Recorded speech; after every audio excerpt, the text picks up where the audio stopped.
नमस्कार साथियों, आप सभी का स्वागत है मेरे YouTube चैनल में। आज हम लोग इस वीडियो के माध्यम से देखेंगे बाल विकास एवं शिक्षण शास्त्र से संबंधित जो MCQ की सीरीज हम लोग स्टार्ट किए थे उसका MCQ नंबर 10। इस MCQ में हम लोग व्यक्तिगत विभिन्नता या फिर व्यक्तित्व व विभिन्नता वाला जो टॉपिक है बाल विकास एवं शिक्षण शास्त्र में उसके बारे में चर्चा करेंगे। मैं आप सभी को बताया था मैं टॉपिक वाइज लाऊंगा MCQs करके, है ना, इसलिए हम लोग टॉपिक वाइज ही कर रहे हैं। आज का हमारा क्या रहेगा टॉपिक? व्यक्तिगत विभिन्नता। ठीक है, तो चलिए फिर बिना देरी किए हमारा आज का वीडियो देखते हैं। पहला प्रश्न दिया गया है, बालक के व्यक्तित्व को प्रभावित करने वाले कारक है। ऑप्शंस है केवल अनुभव, केवल पर्यावरण, केवल वंशानुक्रम या फिर वंशानुक्रम तथा वातावरण। इसका सही आंसर होगा ऑप्शन नंबर डी। कौन सा? वंशानुक्रम एवं वातावरण। वंशानुक्रम एवं वातावरण जो है बालक के व्यक्तित्व को प्रभावित करता है। केवल अनुभव या फिर केवल वातावरण, केवल पर्यावरण या फिर केवल वंशानुक्रम बालक के व्यक्तित्व को प्रभावित नहीं कर सकता है। ठीक है,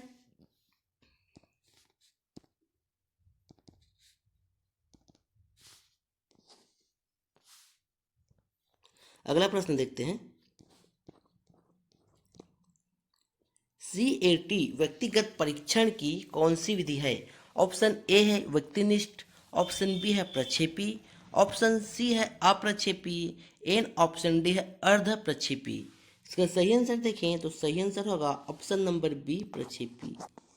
जो CAT व्यक्तिगत परीक्षण करने की एक विधि होती है, यह कौन सी विधि कहलाती है? आपकी प्रक्षेपी विधि कहलाती है। ठीक है, अगला प्रश्न देखते हैं। ब्रेल लिपि से किसको पढ़ाया जाता है? ऑप्शन ए है जो बहरे होते हैं उसको, ऑप्शन बी है अंधे को, ऑप्शन सी है गूंगे को और ऑप्शन डी है विकलांग को। इसका सही आंसर होगा ऑप्शन नंबर बी। किसको पढ़ाया जाता है? जो अंधे होते हैं उन लोगों को ब्रेल लिपि द्वारा पढ़ाया जाता है, आप सभी जानते हैं। ठीक है, अगला प्रश्न देखते हैं। रोडसा स्याही धब्बा परीक्षण व्यक्तिगत परीक्षण का कौन सा प्रकार है? रोडसा स्याही धब्बा एक व्यक्तिगत परीक्षण करने का तरीका है ना, तो इसमें आपको बताना है कि यह कौन सा प्रकार है। इसके लिए आपको ऑप्शंस दिया गया है, व्यक्तिगत, प्रक्षेपी, अर्ध प्रक्षेपी या फिर अप्रक्षेपी। सही आंसर देखें तो सही आंसर होगा कौन सा? Option number B. जो रोडसा धब्बा क्या दिया आपके? रोडसा धब्बा परीक्षण दिया है, यहाँ आपका कौन सा परीक्षण कहलाता है? एक प्रक्षेपी प्रकार का परीक्षण है। ठीक, अगला प्रश्न है, पर्सनालिटी शब्द किस भाषा के मूल से लिया गया है? ऑप्शंस है English, Roman, German and Latin. इसका सही आंसर होगा option number D, Latin. Personality को किस भाषा से लिया गया है? लैटिन शब्द से लिया गया है। ठीक है, अगला प्रश्न है, व्यक्तित्व शब्द की उत्पत्ति लैटिन भाषा के किस शब्द से हुई है? अभी अभी मैं आप लोगों को बताया कि पर्सनालिटी जो है लैटिन भाषा से लिया गया है। ठीक है, लेकिन लैटिन भाषा के किस शब्द से हुआ है इसको हमको बताना है। ऑप्शंस है पर्सोना, पर्सन, पर्सनल तथा पर्सनालिटी।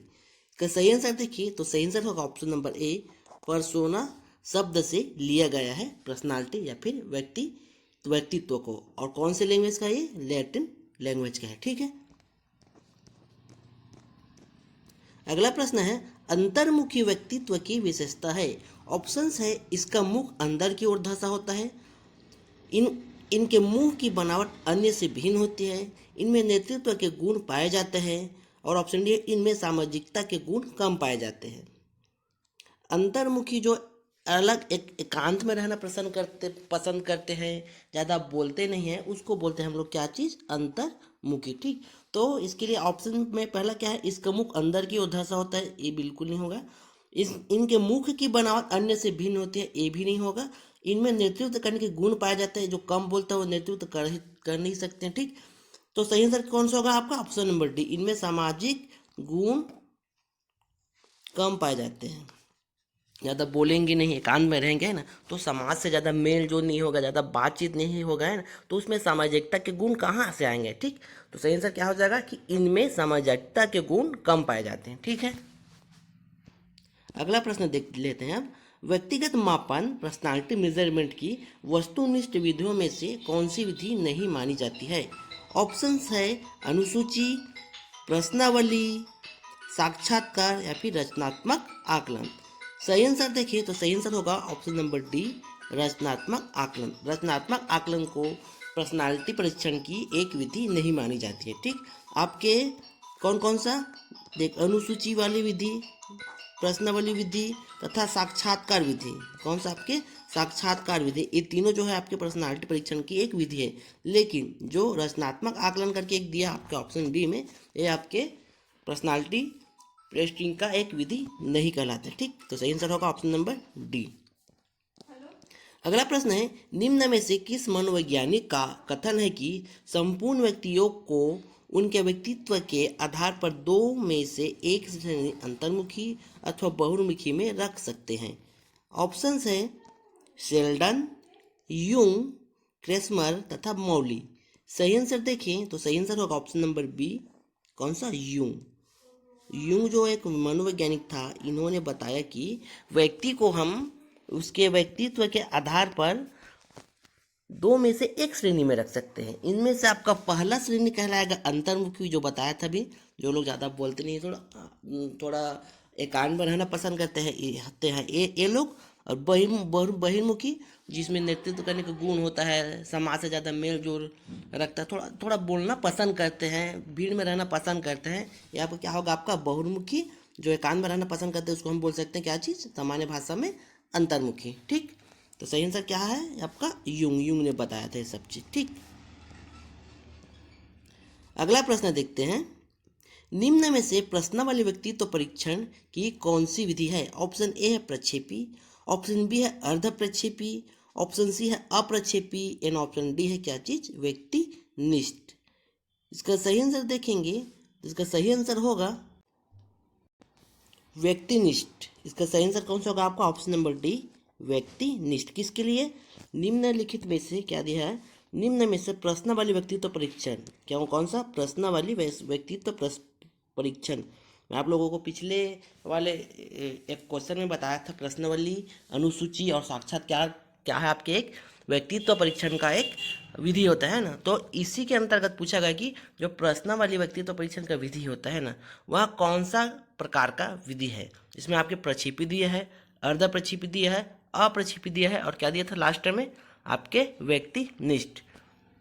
तो सही आंसर क्या निकल के आया था हमारा, ऑप्शन नंबर डी, व्यक्तिनिष्ठ प्रकार का क्या है आपका पर्सनालिटी टेस्टिंग का एक विधि है। ठीक है, ये सब एक जब डिटेल क्लास होगी तभी समझ में आएगा कि प्रक्षेपी विधि क्या होती है, अर्ध प्रक्षेपी विधि क्या होती है। उसकी भी तैयारी चल रही है, जल्द ही स्टार्ट होगी। ठीक है, तो उसके लिए घबराने की ज़रूरत नहीं है। अगला प्रश्न है, TAT टेस्ट में कार्ड की संख्या होती है? ऑप्शंस है 10, 20, 30, 40। सही आंसर होगा ऑप्शन नंबर सी, 30। वैसे अगर देखा जाए तो 31 होती है,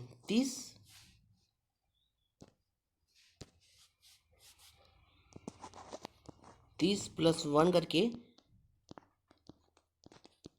31 होती है। लेकिन क्या एक जो एक कार्ड रहता है ना, वो खाली रहता है, इसलिए 30 माना जाता है।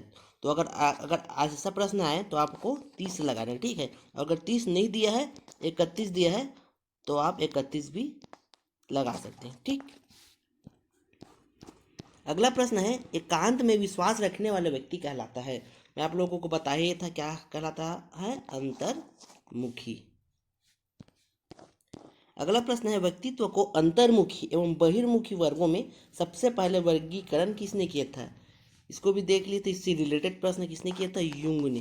ठीक, सही आंसर होगा ऑप्शन नंबर से, यूंग।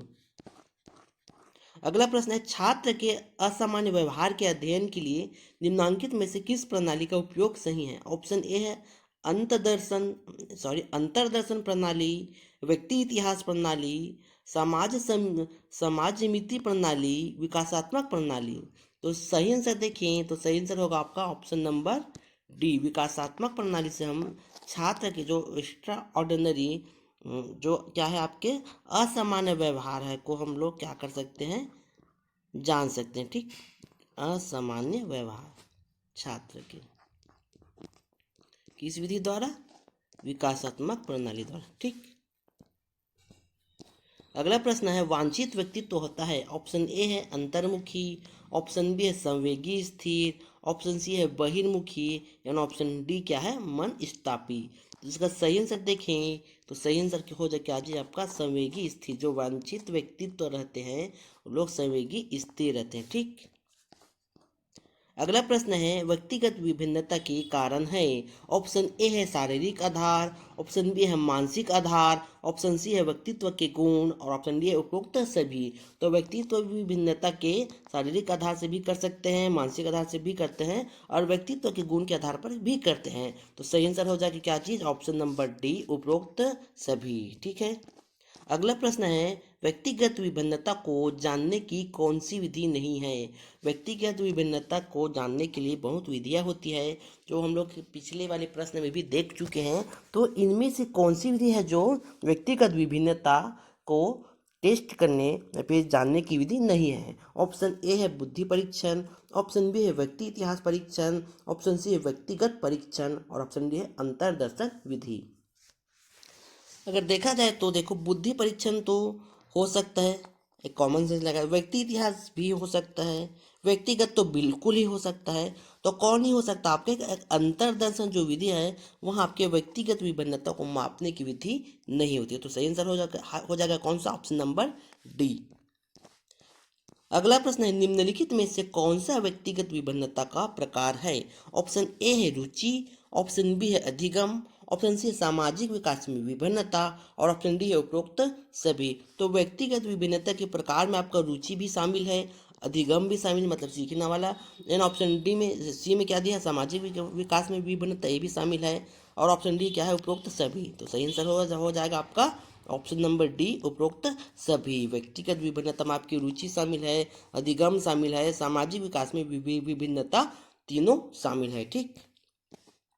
अगला प्रश्न है बालक की विभिन्नता उद्दीपन का परिणाम है। यह कथन किसका है। ऑप्शन ए है थॉर्नडाइक, ऑप्शन बी है गिल्डफोर्ड, ऑप्शन सी है गैरिसन एंड ऑप्शन डी है जर्सिल्ड। सही आंसर देखेंगे तो सही आंसर हम पाते हैं गैरिसन। गैरिसन एक मनोवैज्ञानिक था। इन्होंने कहा था कि बालक की जो विभिन्नताएं हैं वो एक उद्दीपन का सिद्धांत है। ठीक। अगला प्रश्न है व्यक्तिगत विभिन्नता को समझाने का प्रयास सर्वप्रथम किसने किया।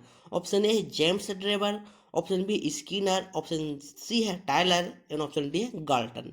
सही आंसर होगा ऑप्शन नंबर डी गाल्टन जो एक मनोवैज्ञानिक था। इन्होंने व्यक्तिगत विभिन्नता को सर्वप्रथम समझाने का प्रयास किया था। किसने। गाल्टन ने। ठीक। अगला प्रश्न है बच्चों में भ्रांतियां होना खालिस्तान है, प्राकृतिक है, अप्राकृतिक है, दुर्लभ है, असामान्य है। सही आंसर होगा ऑप्शन नंबर ए कि भ्रांतियां होना एक नेचुरल चीज है। ठीक। अगला प्रश्न है किस प्रकार का शिक्षा शास्त्र अध्यापक को अपनी कक्षा में व्यक्तिगत विभिन्नता को ध्यान में रखने में सहायता प्रदान करता है। ऑप्शन ए है मानकीकृत एवं एक समान, संलग्न एवं संदर्भित, पूर्ण रूप से परीक्षाओं में केंद्रित, पूर्ण रूप से पाठ्यक्रम में केंद्रित। तो इसका सही आंसर देखेंगे तो सही आंसर हम पाते हैं संलग्न एवं संदर्भित। जो संलग्न एवं संदर्भित है वहाँ आपके व्यक्तिगत विभिन्नता को ध्यान में रखने में सहायता करते हैं। किसके। एक टीचर के। ठीक। मानकीकृत एवं एक समान नहीं हो सकता है, पूर्ण रूप से परीक्षाओं पर भी केंद्रित करके हम लोग ऐसा नहीं व्यक्तिगत विभिन्नता को ध्यान में नहीं रख सकते हैं। पूर्ण रूप से अगर सिलेबस में भी केंद्रित रहे फिर भी व्यक्तिगत विभिन्नता को एक टीचर ध्यान में नहीं रख सकते। ठीक। तो एक संलग्न और संदर्भित रहेगा तभी हम किसी बच्चे के व्यक्तिगत विभिन्नता को हम ध्यान में रख सकते हैं क्लास में। ठीक। तो सही आंसर है ऑप्शन नंबर बी।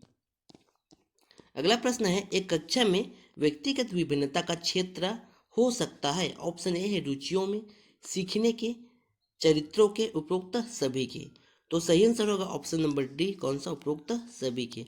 जो एक क्लास में व्यक्तिगत विभिन्नता के जो क्षेत्र आपकी रुचि मतलब क्या क्या उसकी इंटरेस्ट है किसमें है ना, जो सीखने के जो लर्निंग है, अधिगम है ना, ये भी हो सकता है और कैरेक्टर ये तो होगा ही। ठीक। तो आपके जो तीनों जो ऑप्शन दिया है वो सही है। तो सही आंसर क्या सा होगा ऑप्शन नंबर डी उपरोक्त सभी के। ठीक।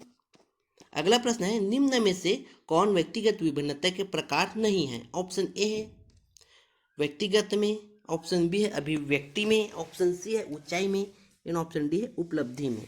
तो व्यक्तिगत विभिन्नता के प्रकार होते हैं, उसके अंतर्गत अनेक प्रकार है, जैसे कि उसके व्यक्तिगत में कौन कौन सी विभिन्नता है, उसकी अभिव्यक्ति में कौन कौन सी विभिन्नता पाई जा रही है, एक कंपेयर करते हैं, तब उसकी ऊंचाई में कौन कौन सी विभिन्नता है या फिर उसकी उपलब्धि में कौन कौन सी विभिन्नता है।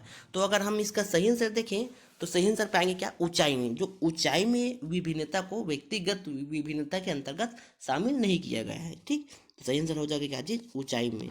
देखो जब हम कंपेयर करेंगे किसी बालकों में व्यक्तिगत विभिन्नता के, तो उसकी ऊंचाई को नहीं देखेंगे कि इस बालक को ऊंचाई इतना है, इस बालक का ऊंचाई इतना है, ठीक। उसके व्यक्तिगत का देखेंगे कि क्या क्या विभिन्नता पाई जा रही है, उसके अभिव्यक्ति में देखेंगे, उसकी उपलब्धि में देखेंगे, ठीक, लेकिन ऊंचाई में नहीं देखेंगे क्योंकि ऊंचाई को इसके अंतर्गत शामिल नहीं किया गया। ठीक, तो सही आंसर क्या है आपका, ऑप्शन नंबर सी।